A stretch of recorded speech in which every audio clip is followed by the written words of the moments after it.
जय जगन्नाथ सांग माने मोर एक नुआ वीडियो को आपण माने स्वागत। मु आज आपण नुआ रेसिपी आनछि। एठी छतुर गोटे पकोड़ी करबा। देखंतु मु एठी किछि छतु नैछि काटिके धोई नैछि। तापर किछि आलू दबा दा ऊपर चुन चुन करिके किछि प्याज देखबे।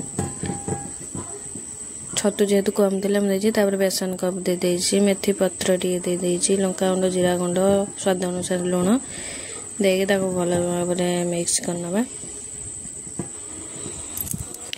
तापर एटी कढ़ाई रे मु दे देछि तेल ताती गला पर कढ़ाई रे तेल ताती गलानी। मु एटी मिक्स करी जो रखथिन सब छतु आलू प्याज को ताको पकोड़ी जो छांकनी छांकी पारे नचेत भी पियाज बुनिया भी छांकी पारे। तुम खुशी तुम जो बड़ी खाइब से बड़ी छांके। मुझे पियाज टाइप रन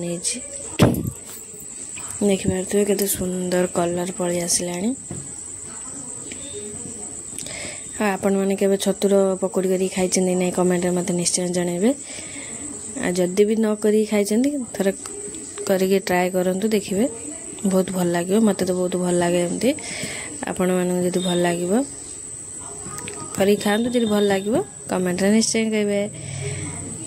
देखंतु हे गला मोर जदि वीडियो भल लगे तो सांग लाइक कमेंट शेयर सब्सक्राइब करा जमा बोलन। जय जगन्नाथ।